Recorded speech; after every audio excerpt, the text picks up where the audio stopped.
Clay eats Little Caesars pizzas 14 a week at least. I've seen him do it. It's disgusting. It's disgusting. Nom nom nom nom nom nom.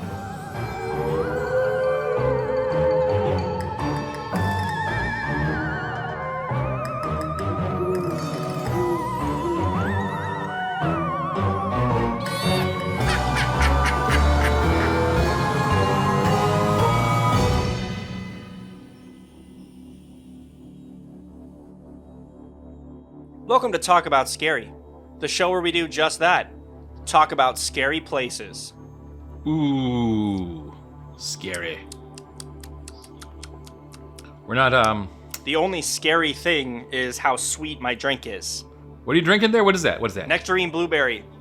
It's a Bang. A Bang. You should really be staying away folks from at those. home. I thought you were done with the energy drinks, my friend. Yeah, well, 4 kids trying to stay awake, all that is difficult without caffeine. Well, whatever you have to say to yourself to make you feel good about doing drugs. That's all that really matters.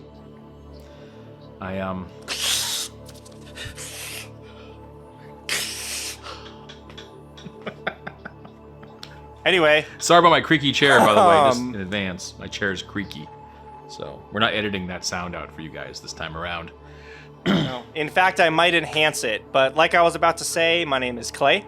And I'm Adam. And thanks for watching, guys. Hey. Hey, Clay. Hey. Hey. Yeah, we hope you guys are enjoying the videos. At this point in time, videos will be back out. This is like our 3rd or 4th video episode, and we plan on making a ton more. We know you guys like it. In addition to just the listening podcasts on Spotify and Apple and all those great platforms that you can listen to us on. Everyone seems to really like the YouTube the best. Hashtag YouTube. Hashtag life. YouTube. And if you're watching us on the YouTubes, and you're looking at us and you're like, if you wanted to, you could leave a review or a comment or even like or subscribe if you want. I mean, it's okay if you do that. We don't mind. If you want to do that. At this point in time, though, if you're a new viewer, you're like, oh my gosh, all these guys are doing is talking about sweet drinks and drugs, and please leave a review and a subscribe, like, comment, whatever, blah, blah. So let's get this show on the road.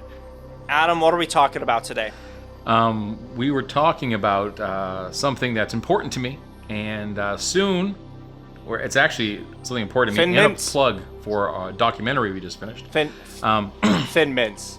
We just finished. Is it Thin Mints? Thin Mints? It's not Thin Mints. I have a feeling it's not Thin Mints. It's not Thin Mints. No.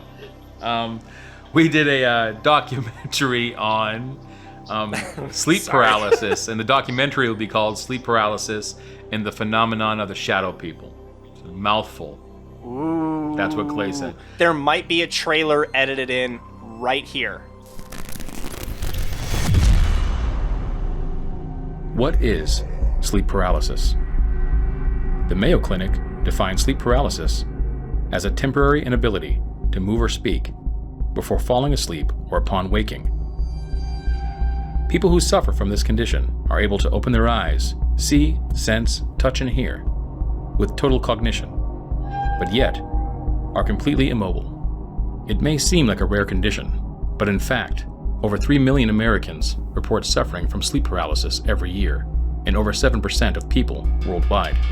Out of the countless numbers of people who have been interviewed on the subject, regardless from which walk of life they come, they all have very similar stories about the contact they have experienced, and they all insist the contact is real.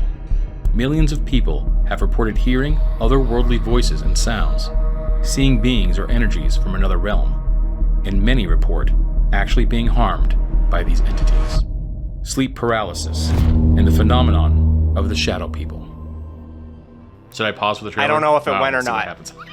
No, because we'll have already paused. Like the trailer will just be cut in there, or it might not have. And I have those hands. people I don't that have I spoke pause. about a minute ago are like, those people are like, wow, what are these guys doing?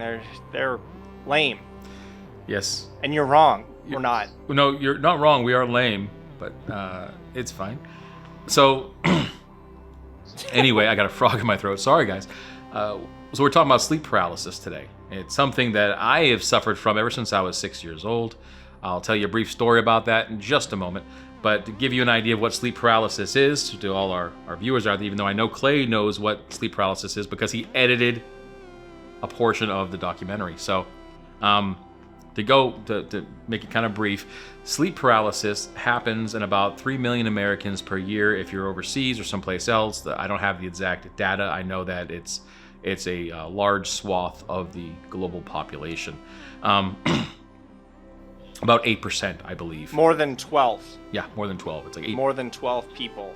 More than 12 people. I think it's like 8% of people worldwide suffer from sleep paralysis. And what that is shortly upon falling asleep or upon waking, you'll open your eyes and your brain's functioning as if you're awake, but your body, because of the chemicals your mind releases to somewhat paralyze your body while you're sleeping, it remains paralyzed. So you can see and hear everything, but you can't move. You're trapped in your own body.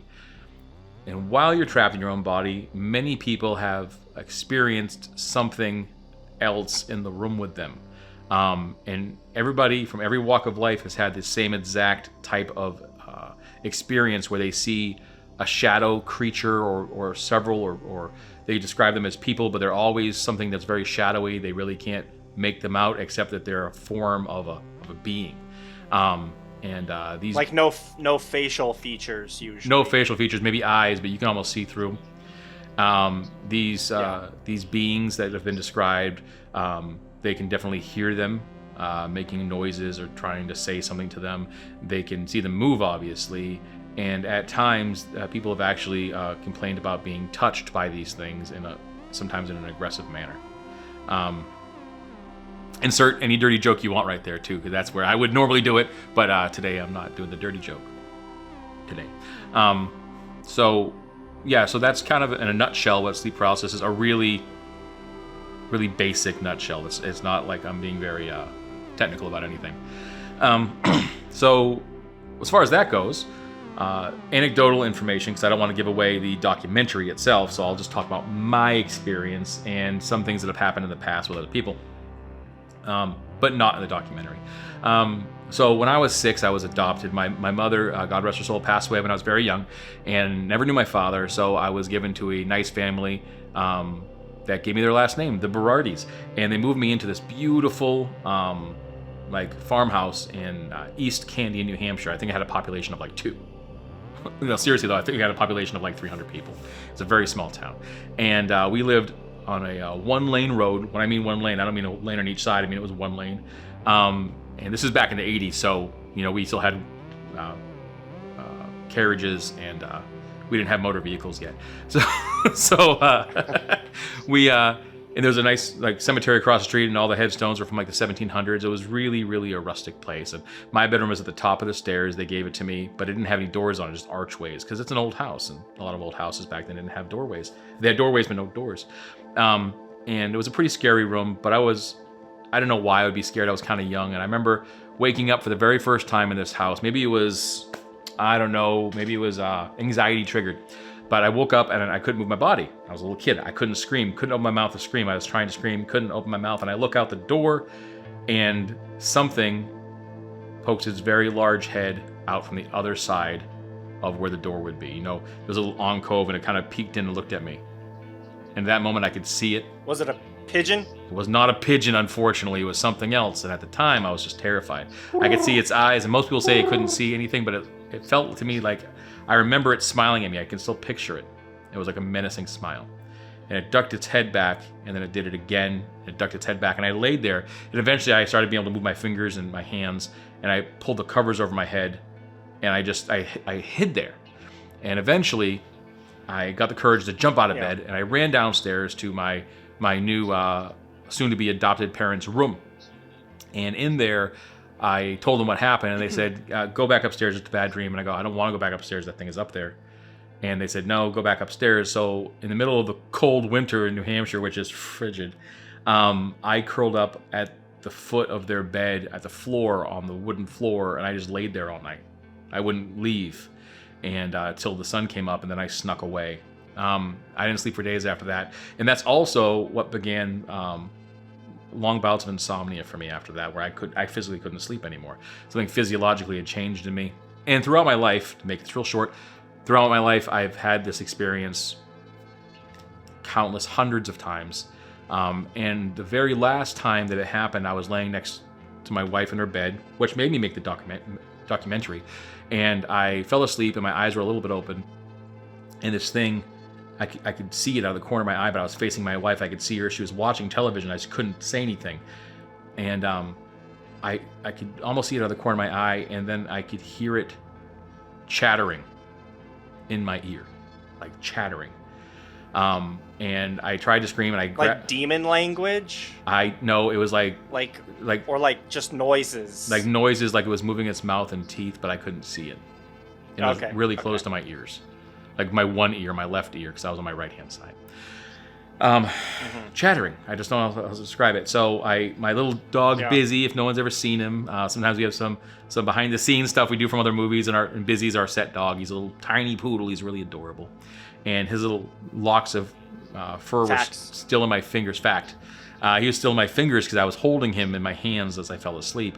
So I got my fingers and I pulled on his hair a little bit, and that startled him, which made my wife look at me and saw my eyes were open, but I wasn't moving, and she shook me until I woke up. Thanks for that, by the way, Heidi. You're amazing. And I told her what happened, and she held my hand, and I fell back asleep. And as soon as I fell back asleep, because people who suffer from sleep paralysis often fall asleep very quickly and fall into REM sleep within the first 5 minutes, which is very not normal, just so you know. Anyway, so having said that, I fell back asleep, and same side, she was holding my hand, and it crawled up on my shoulder and started pushing on my shoulder. First time I've actually ever felt it touch me, like something touched me. And it was really aggressive, and it was right in my ear. And at that time, she was still looking at me, so she noticed it was happening again, and my eyes were like halfway open. So she shook me, and I didn't sleep for about a day. But that day and the next day, I didn't even want to go to sleep. And then she talked to me and said, let's make a documentary about it. There must be 1 million people that have gone through this. Was she not lying? So we made a documentary, and here we are. Yeah, so I wanted to talk to you about that. There's some interesting facts about it too I wanted to share. If you have anything to say about it, yeah, go ahead. I'll just sit here. No, you don't. It's what I'm good for. Say something. Say something. Something. Here's an interesting tidbit. So back in 1978, in Laos, there was a huge civil war going on. And many Laotians were displaced. 35,000 came to America as refugees. While they were here, they set up camp all over the U.S. Not camp, but they moved here, and I believe it was 1981 was the first documented case. This Laotian, very young man, told his parents he couldn't sleep. He said that there was a man in his dreams, or a creature trying to kill him. And they were really concerned he wouldn't sleep, so they took him to the doctor. They got him sleeping pills. They thought he was taking his sleeping pills, and everything was normal because he was asleep one night. And then they heard some noise from the room, and when they ran in, he was dead. Now, upon checking his room and doing the search and everything after he passed away, he had stowed all of his sleeping pills. He never took any of them. He just fell asleep from exhaustion, and in his closet he hid a coffee maker. This was in 1981. This was in the LA Times, I believe. They did a report on it. And there was a man, a filmmaker, by the name of Wes Craven, who must have read that, because he said that story was what inspired him to make the Nightmare on Elm Street series with Freddy Krueger. Interesting stuff. Now, that's not the only one-off case. And between 1981 and 1984, 100 Laotian refugees died from what they said was, it's called SUNS. It's Sudden Unexplained Nocturnal Death Syndrome. 99 men. That sounds intense. Yeah, it's not camping. It's intense. This is usually funny. This is funny stuff. I mean, we can add some levity to this. One woman. Sleep paralysis. Tense. Yay! 99 men, one woman died of it. They no explanation to this day. CDC got involved, no explanation. And since 1984, people that have suffered from sleep paralysis and experienced these same type of demons have been on the rise in the U.S. Now, like I said, 3 million people a year state that they experience it. And the ones that have been studied, doctors can tell. They're like, yes, your REM cycle is totally erratic. You fall asleep very quickly. And they can tell that that pattern always presents itself when someone says they have sleep paralysis. They don't know why, though. There's no cure for it. There's no treatment. And for those who have watched this podcast and listened to it religiously, know that I don't believe in any... I believe in a little bit of stuff, but I've seen things now, so I believe in a little bit of stuff.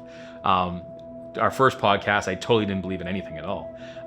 But those people will remember that I seldom believe in things at face value. I've suffered from this my whole life, and until I was touched a few months ago by this thing, I never really considered anything more than a figment of my imagination. Just I was plagued with it. I thought something was wrong with me. So many people have discussed it, and the people that we've interviewed, even the ones that didn't get on the documentary, have the same exact problems, and they've all experienced the same things, almost to a T. And you would have seen that, right, Clay? I mean, you saw a lot of the documentary. He skims through my stuff. Yeah. He doesn't watch all of it. He pretends like he does, but he doesn't. It's okay. It's meh. It's not his caliber of filmmaking. So, well, I think sleep paralysis as a whole is kind of an interesting topic because I'm someone who hasn't experienced this. So I look at it not experiencing the ghosts or shadow people, whatever you want to call them, the scary factor. And all I can see is the science behind it. And it's interesting because, like Adam said, they don't know what causes this, but they seem to have identified triggers. And I do this because, I mean, it's kind of the same thing as eczema or just other skin-like diseases where, yeah, sure, I guess what you eat could have an impact, but just because you drink alcohol or caffeine doesn't mean that you're always going to break out. Same thing with sleep paralysis. Just because you do some of these things you shouldn't doesn't mean it's going to happen. I'm looking at ways you can possibly prevent it, and it says keeping a set pre... That's what it says. That's why no one can solve the mystery. No. Keeping a set pre-bed routine that helps you get comfortable and relaxed. Outfitting your bed with a good mattress and the best pillow for your needs. Reducing consumption of alcohol and caffeine, especially in the evening. Putting away electronic devices, including cell phones, at least a half hour before bed. But just because you do that stuff doesn't mean you're necessarily going to lessen the chances that you're going to have an episode. And on days when you do all that stuff, you might go to bed and get a good night's sleep. It's just one of those things you don't know. I've done all those things. Nothing works. It just doesn't work. Most people complain the same thing. They're like, yeah, I did all that. Didn't work. Thanks, doc. It says certain health conditions have shown a connection with the condition and the sleep paralysis, like anxiety disorders, post-traumatic stress. This is kind of interesting because I do this a lot, and I, again, have never, that I know of, had a sleep paralysis episode. It says that some studies have found that people who have overactive imaginations or daydream are more likely to experience sleep paralysis. And he daydreams all the time. That's all he does is daydream. I do. I am basically daydreaming my way through this show. I just sit here and look at the camera, but I ain't really here. No, he's not really. Yeah. But anyway, I spend a lot of time daydreaming, thinking about, that would make a good movie, or trying to visualize what a movie I'm currently working on is going to look like when it's done. I obviously have a very active imagination being a writer, but I don't again, I've never experienced any of this. So from a scientific standpoint, it's almost like, I don't want to say cancer because scientists kind of know what causes cancer, but I know people that have passed away from cancer that literally didn't have an ounce of like bad habit in their body. Like they never smoked, never drank, had no family history of it. Their cells mutated and they got cancer. It happens. But then you've got Joe Blow, who drinks a 6-pack every night, smokes a pack of cigarettes. Joe Blow, that's his name. Smokes his pack of cigarettes, just lived a really unhealthy life. He eats 14 pizzas from Little Caesars, every week. Clay eats Little Caesars pizzas 14 a week at least. I've seen him do it. It's disgusting. It's disgusting. Nom, nom, nom, nom, nom, nom. Anyway, you get my point. Yes. I get your point. There are just some things that it truly doesn't matter what your body intakes or does. It's not going to impact what happens to you. And I think sleep paralysis just falls into that. Sure, there might be some people that they've studied that maybe they drank a bunch of caffeine and then they had an episode, and then on nights that they didn't drink caffeine, they didn't have an episode. I'm not saying that doesn't happen, but I'm saying that the overall majority, you can't say just because that happened to someone, it's going to happen to everybody. That's why they say, these are just guesses, estimates, what we may think. Yeah, the first report recorded by a physician episode was, I think it was 1642 in Europe. So it's happened before, but for some reason it's happening more frequently and more frequently. Or maybe more people are just coming out because now there's so much more mass media that people are like, oh, I have that too. I thought I was alone. I didn't want to tell anybody. Who knows, really? Underreporting could have been a huge concern because people just didn't want to share the information because they thought they were crazy. But it is a terrifying situation to be in. And I don't want to make this a 30-minute episode talking about how terrifying it is, but I would really love that if anybody has experienced this before, has a loved one that's experienced this, leave a message in the comments, like the episode and tell us about it. Leave a review and give us your story. One of the things that I would love to do in the near future is if you send us a story, I would love to read it, so of course on air, so people could hear it on the podcast. But yeah, please share your stories with us. When I reached out to do the documentary, I said I want to know if anybody's had these experiences, and I got so much feedback from people that, like, I've had it my whole life.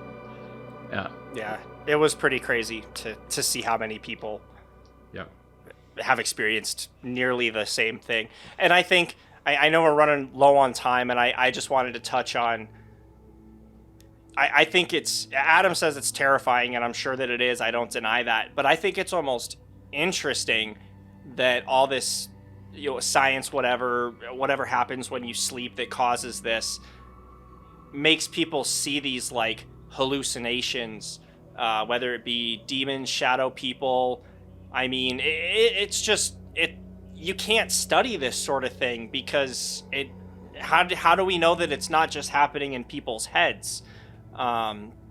It's like Adam's story. You even said that Heidi was right in the bed with you when all this was happening, and she didn't see anything. Nope. She didn't hear the chatter. So I'm not saying that the person's actually like dreaming or in some kind of like weird limbo, but it could be anything. It's so unobtainable. I don't know if we'll ever figure out what's really happening, but it is interesting to me. But 3 million people a year agree everybody, it's real. Yeah, that. No, and I'm not saying that it's not real. No.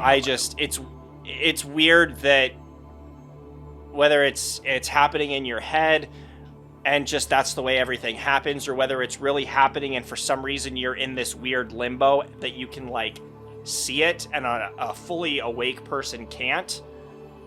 It's the same. I think that's the most fascinating thing, is everybody experiences very similar things. Like someone A lot of people report that it feels like someone is like sitting on their chest. Like they can actually feel the thing touching them. Yeah. Inappropriately. Yeah. You know, I wish it was inappropriately. I wish it was a Ghostbusters thing, you know? Like I was Dan Aykroyd laying it. That would be fantastic. But it's not. It's something horrible. Would it though? I feel like honestly, if that were to really happen, I'd be a little bit weirded out. You don't want to get diddled by a ghost? Come on. What if everybody else is getting diddled by a ghost in your house, but you weren't? Would you feel like you were the unattractive one? I guess. So I don't know what know what it is though. These are not things I think about. You said you were a daydreamer. That's what I daydream about all day long. Dirty stuff. But kids live in this house. Oh, that's right. Nobody gets diddled in Clay's house. This is not a diddling house. It's my house. I have a dog and a wife. We diddle us all day long. Sometimes we do it by ourselves. It's just the way it is. I mean, right now, Busy's right over there, and he's diddling himself. He's licking himself. I see it right now. So, but that's all I have today. So if you like all the stuff that we've been talking about, make sure you hit that subscribe button. Wait, it's right here. Boop. Wait. Is that the right side? Yeah, it's the right side. Boop. Hit that subscribe button. Smash that subscribe. What up, guys?